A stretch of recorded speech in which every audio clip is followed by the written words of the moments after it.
Hey, what's up, guys? It's kind of dark in here. Got a little bit of light, I guess. I'm just woke up. How you guys doing?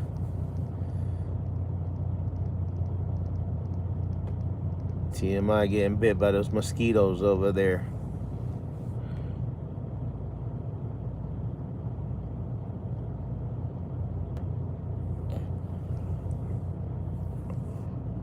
What up, TM? How's it going, man?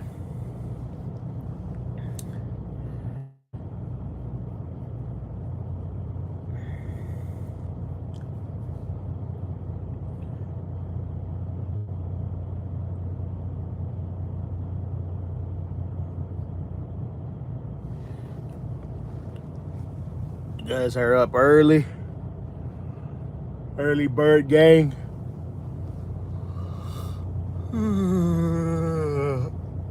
But I think TDS, he's up late, he's up early. Sleepless crew.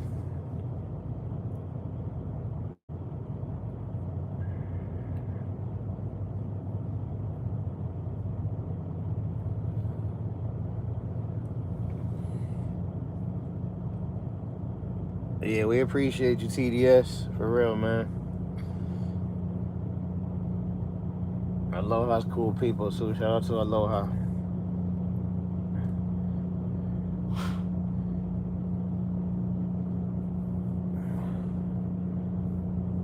She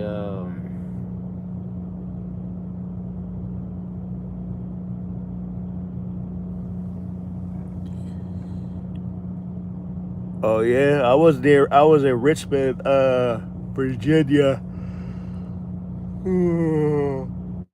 a couple weeks ago. I made a quick little video just recording the Richmond sign. I was gonna send it to you, but I changed my mind. You know how that goes. I don't know how far you are from Richmond,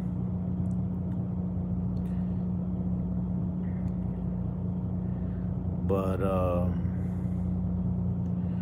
yeah, that's cool. I'm over here in Ohio, heading to Indiana tomorrow. Make a few deliveries. Then I'm actually going back to near Richmond, Virginia. After these deliveries, I gotta pick up a trailer over there, take it to Texas to get fixed, and then go back to Virginia to pick up this trailer because I gotta swap trailers, and then probably make some more deliveries. We'll see.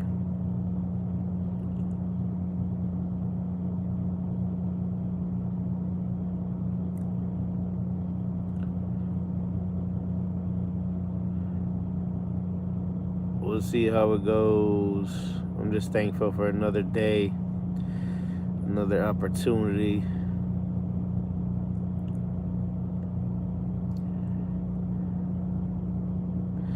Thankful for another safe week at work. I just wrapped it up yesterday.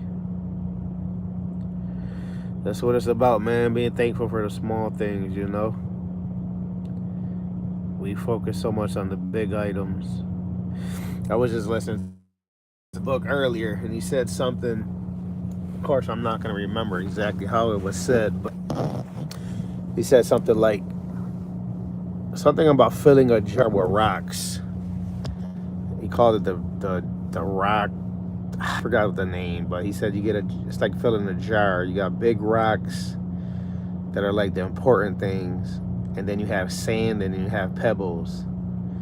He said if you put the sands and the pebbles in first, you're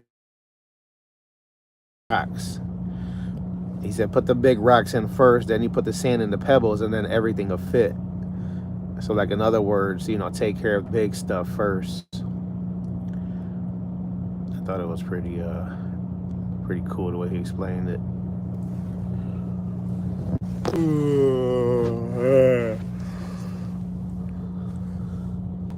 Life is good, man. Life is good. You gotta train. It's all about training our subconscious mind, right?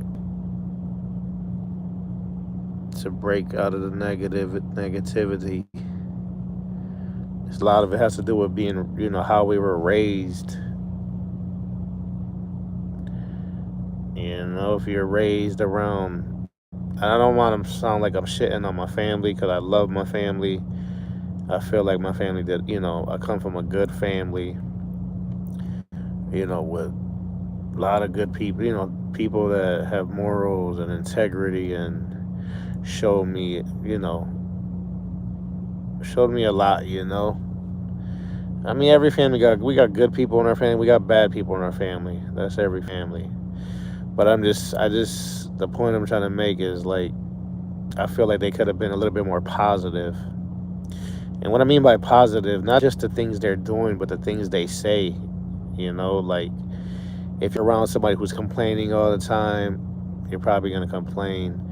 If you're somebody, if you're around somebody who always sees the cup halfway full, most likely that's how you're gonna turn out. You know what I mean? But we don't have to stay like that forever. And I think that's part of my problem and a part of a lot of our problem. We were raised around fear, doubt, you know, and have nobody to lift you up and talk and make you feel cold and you know. I hope that makes sense. I think it makes sense. And it's sad because I see my kids go through it too. I see my kids. It's like a vicious cycle, man, that somebody has to break.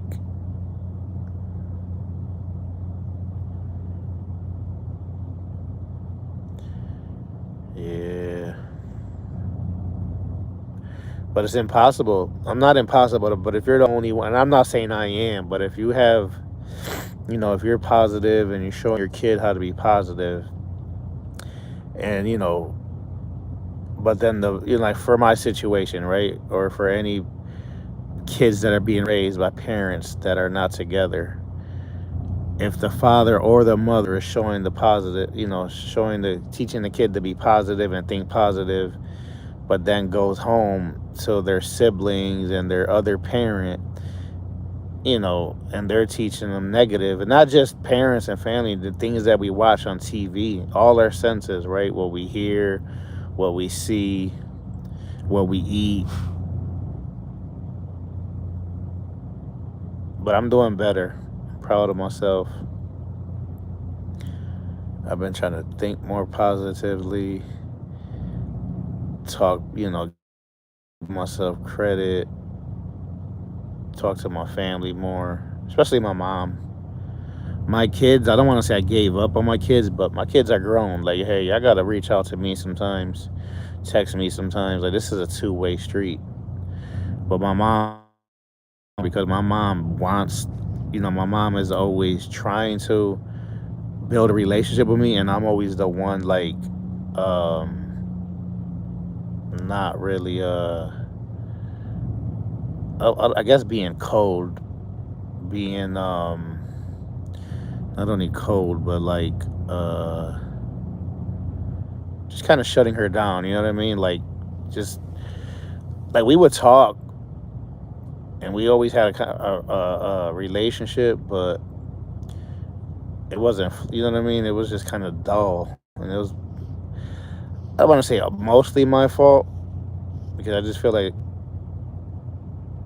it's both of our fault, but it's kind of. I feel like it was her fault in the beginning, but it's my fault now. Anyway, enough of that. I gotta stop telling my mama's business on these live streams. She would be disappointed. Yeah, but I've been texting her more, talking to her, you know what I mean? Like when I go home, watch a little TV, stuff like that, little things. Me and my dad are cool.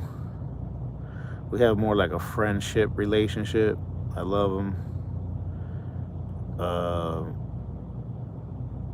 Yeah. It is what it is, man. He wasn't around much growing up, but I forgive him. I don't hold it against him.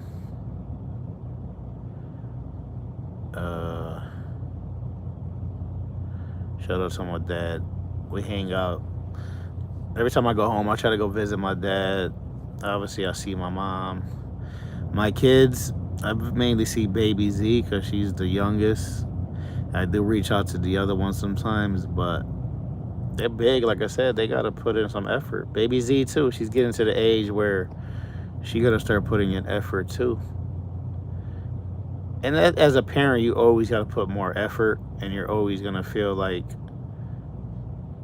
you know, like they're not doing enough. But then they're going to hit an age.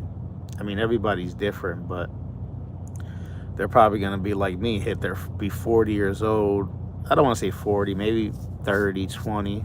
Everybody goes through that at a different age where, like, you start realizing how important family is, you know. But just because somebody's family doesn't mean you got to put up with their BS too.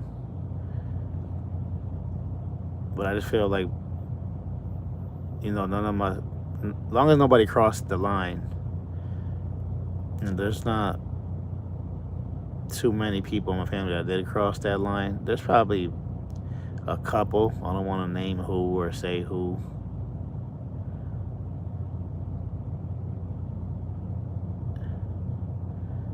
Damn, I think I got a bad signal. I got a bad signal, guys. Munyanyo. Ay.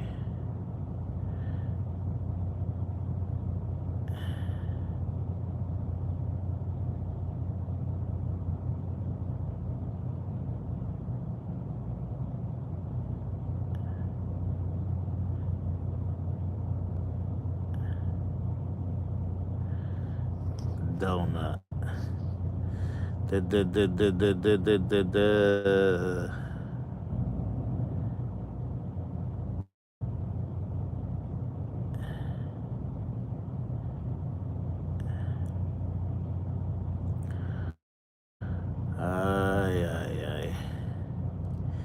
Ay. I think I got a bad signal. Am I buffering? Every day I'm buffering. Because I be parking in these truck stops all the way in the back. Probably part of the issue. Good baby girl, I got an issue. I just want to kiss you. So kiss me through the phone. See you when I get home.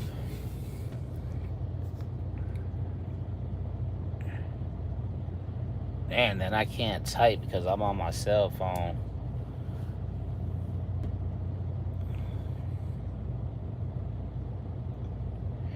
I'm just going to end it, guys. I don't think y'all could chat.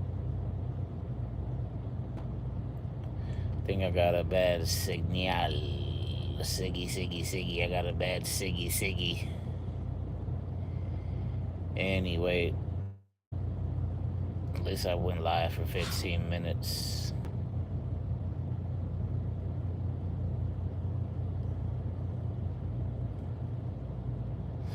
Kiss me through the phone. See you when I get home.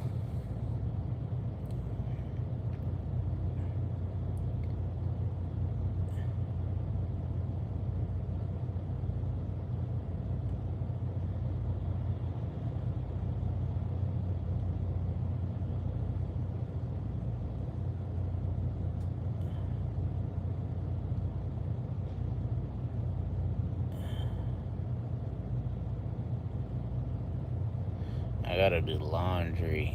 Yeah.